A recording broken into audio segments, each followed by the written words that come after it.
57% of employers are less likely to interview someone if they can't find them online. Welcome to the Marketing Mentors podcast, brought to you by Red Pandas Digital. My name is Tasha, and I'm here today with Linda. Just Linda. Not the lovely Linda. No, I've done lovely for the last few weeks, so I thought I'd just do Linda today. I'm just Linda. This episode, we are chatting about building a personal brand, or personal branding. What it is, why it's important, and most importantly, why you should be building your own personal brand and how you can be doing that. So, Linda, we obviously chose this topic today because it's been suggested by a couple of our colleagues. And I know that you and myself have both been working on building a personal brand over the recent months. And we've been seeing some, interesting results, and we've been learning a lot. So I thought it'd be a really good topic for us to talk about and share some of those things that we've learned and done. So really, why don't we just start with what is personal branding? Cool. Okay. Well, very simply, I mean, it's very, very similar to company branding, but I guess it just relates to a person. Yeah. And it's just your opportunity to be able to share your beliefs, what you think, your missions, everything in your personal space. So it gives you that opportunity to kind of share from a personal point of view, anything to do with your craft and personally what you're like in your profession. Yeah. Awesome. And you might see personal branding on LinkedIn, TikTok, Twitter. And that's where we're mostly doing our personal branding, I would say. Yeah. Mostly on LinkedIn. Couldn't talk to any other platforms, but definitely LinkedIn. I've dabbled in TikTok a little bit here and there. Facebook and Instagram are probably more on that social side, but we're going to get more into the professional side of things. So without spending too much time on what it is, let's talk a bit about why it's important. So why personal branding is so important, and I'll kick us off, is the employment market and jobs are becoming increasingly more competitive. Yeah. It's becoming harder and harder to stick out. Particularly in the marketing space. 100% marketing, digital, in that kind of really fast-paced, moving environment, it's hard to see which resume sticks out over the others. And it's not just resumes anymore. Like you said before, 57% of employers are less likely to interview someone if they can't find them online. I know this. It also applies in dating. I love that. That's true. You don't have a social media account. If anyone's single that's listening, make sure you've got social media. It's weird now. Personal it's branding. Almost weird. If you go online to find someone and you can't find anything, it's like, whoa. It is strange in this day and age. Yeah, even if you just have a profile, and we're going to talk about proper tactical tips in a bit, but have a profile with a half decent picture and a few things that you like. That's better than nothing, because a no social media presence from the angle we're coming at, from the angle of employment and building a personal brand, you need it. Obviously, your resume gets you through the door. Yeah. You apply for the job, but I feel like, at least in our space, in our industry, a LinkedIn profile is like a second resume. Oh, 100%. And every employer is going on to LinkedIn, searching you before they meet with you. Or if they even have an inkling that you might be a good candidate and they want to reach out to you, they're going on your LinkedIn and having a look at what you're about. It's such a good opportunity to be able to stand out because you can share so many sides to you.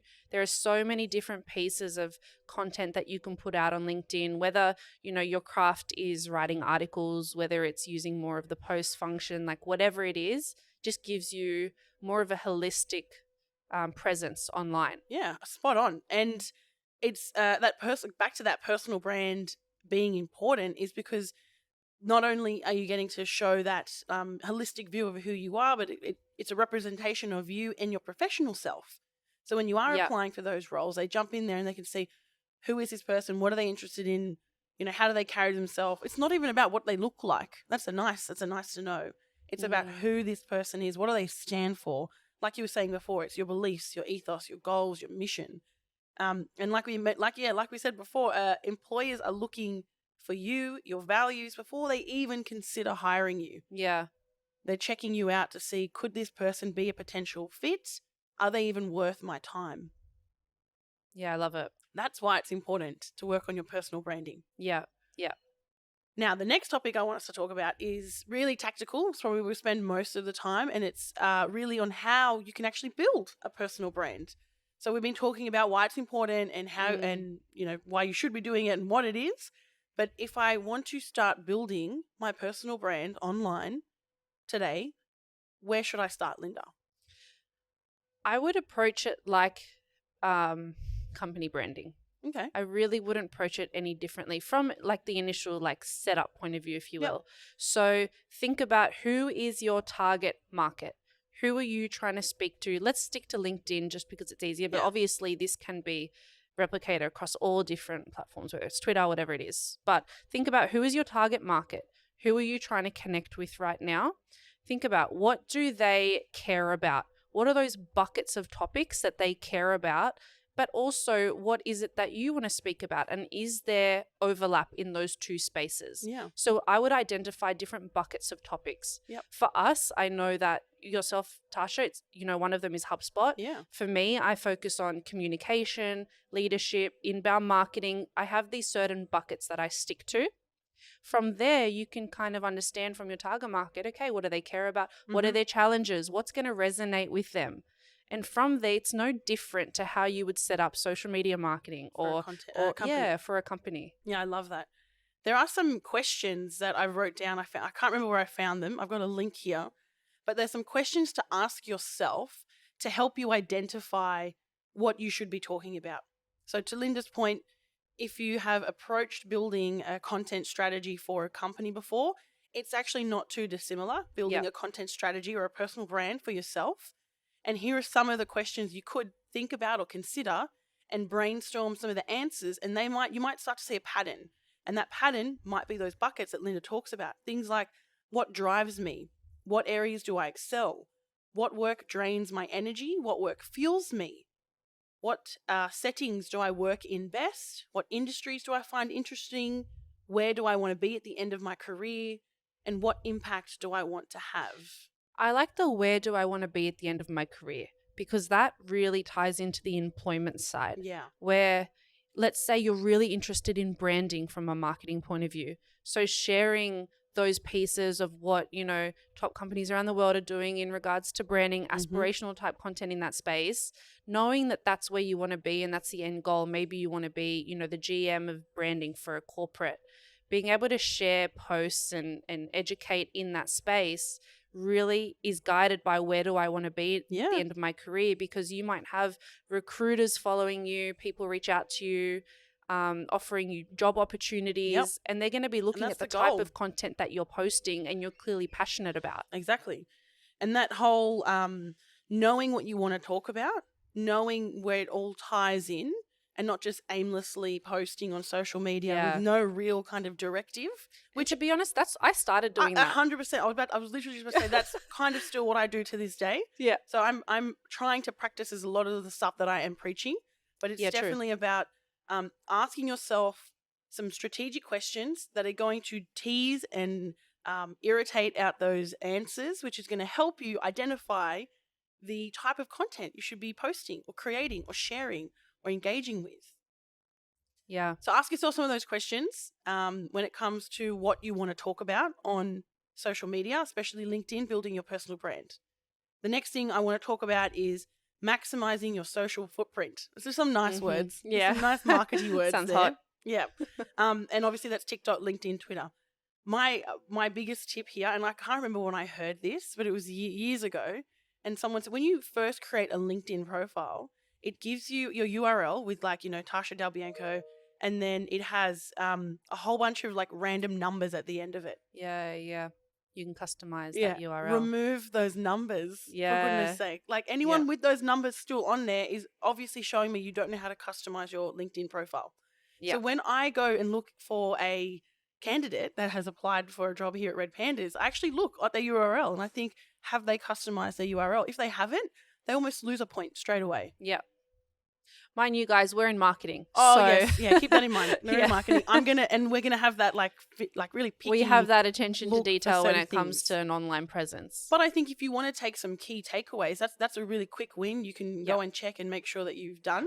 I know Linda has, because when we hired you, I checked for that. Oh, there you go.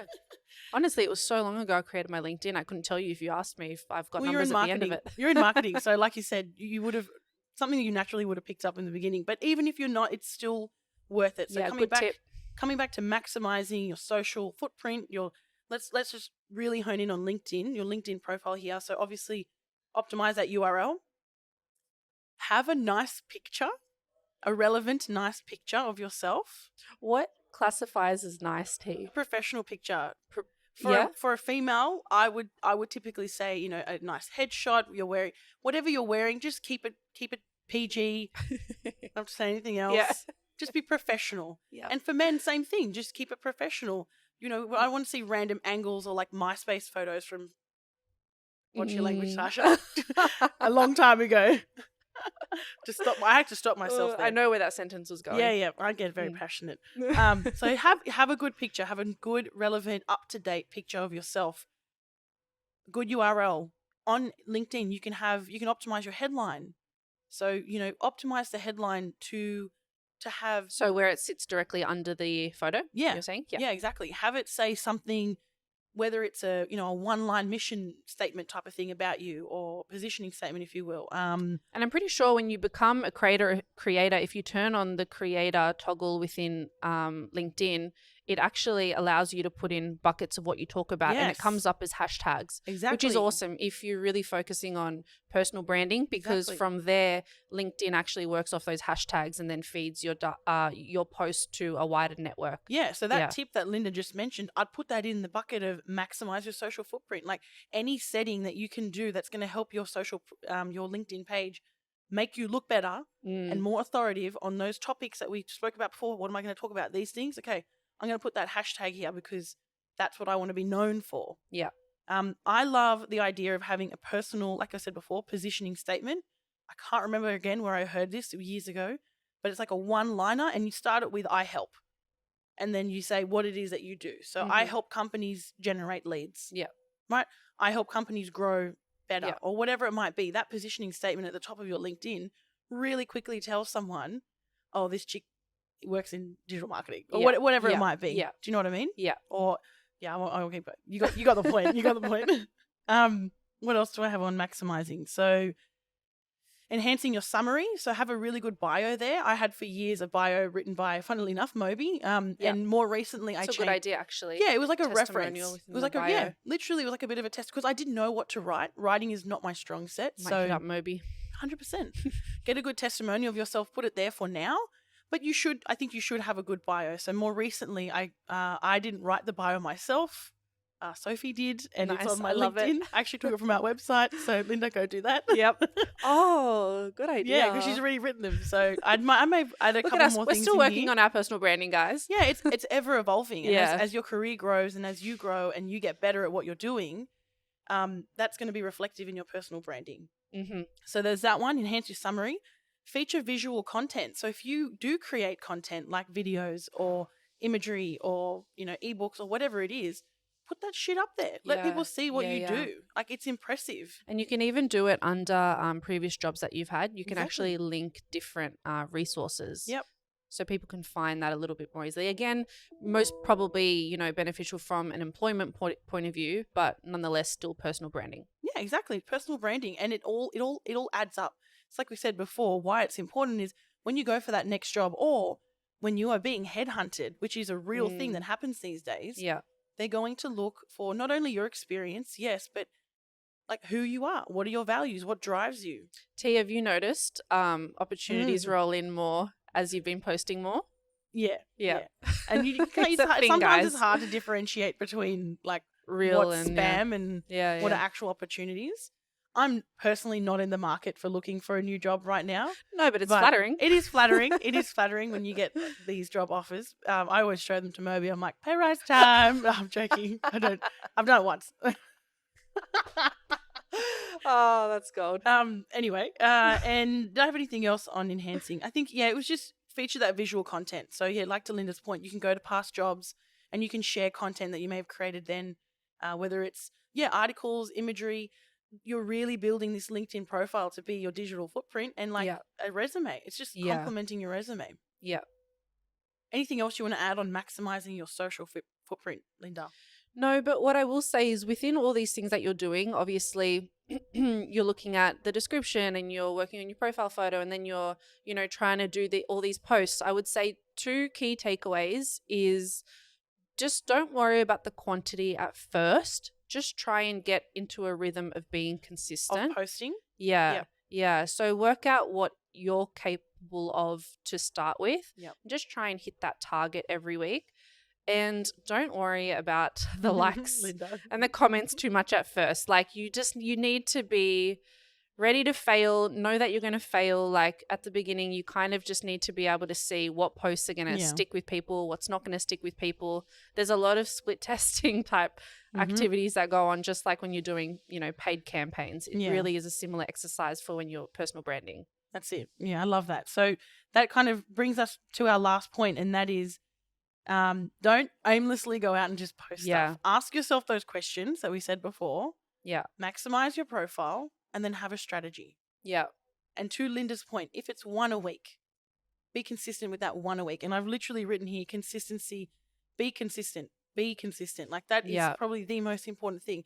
If it's one a week, and I'm saying this for myself more than probably anyone else in this room, be consistent. One post a week, if that's all you can manage to do, just do it. Hit that target. And do that one consistent post. And that is better than the nothing you were doing yesterday. Yeah. Variety is important. So those questions that we spoke about before, when you have your buckets and you know what you're talking about, every time you post, take one from the bucket. Don't constantly be posting about that one topic, because you're just going to get pigeonholed and it's going to get boring for your content viewers and potential employees in the future. You might be limiting yourself. They might think, oh, this girl doesn't actually know anything more than HubSpot, for example. Yeah. So on that as well, variety. I guess because we have been testing different buckets. Yep. I can say from experience, I know all of us, this resonates with all of us. I'm going to say a pro tip, particularly for us in the marketing industry. I'm sure this would resonate and translate across different industries. But what I see and colleagues have seen as the highest performing type post always are personal, like vulnerable posts. Yeah. They just always outweigh incredibly, because people want to connect with people. They don't want to connect with companies. Yeah. They want to look at a human and say, oh, I can relate to that. I can feel that. I know what this is like. Yeah. So it's to really harp on what Linda's saying. Stop being robots and posting about your company, and post about your people. Yeah. And when you're it took me so long to get to that first vulnerable post, if you will, because you're right, T. I didn't really want to share that on LinkedIn. I thought it was too personal. Yeah. I'm used to just sharing more around the industry and technical knowledge, but I got so many more likes and engagement sharing that post that was vulnerable as opposed to everything else in the other buckets. Yeah, I reckon I don't think I've done too much vulnerability posting on my professional platform. Yeah. Personally, sure, no worries. Yeah. That's a whole different thing. That's a different Tasha. But it's a completely different woman. But on LinkedIn, I'll be honest, I probably had my guard up quite a bit. And I probably do think, oh, no one wants to hear about the struggles. Yeah. It resonates. I've seen it. It always resonates. It's crazy because you don't think people want to hear about that, but they do. Yeah. Yeah. But it's a balance, right? So that's one of the buckets, vulnerable heart content pieces where it's a bit more of that nature. Yeah. All right, that kind of rounds us off. We did get a lot of inspiration from the She Mentors podcast. If anyone's interested in it, I'll link to it in our personal show notes. But other than that, thank you for listening, and we're very keen and eager to hear feedback on this or any other episode. Linda will be off traveling Europe for the next 4 weeks. I want to say 4 months. I was like, hell no. I wish. 4 weeks. So we'll have some guest podcasters on over the time that she's away. Don't miss me too much. I will definitely miss you. Linda. I'll definitely miss you. But with that said, please hit us up on LinkedIn, Linda D'Amico, Tasha Del Bianco. Visit redpandas.com.au/MM11 for this particular episode. And that's it. Thanks, guys. Woo!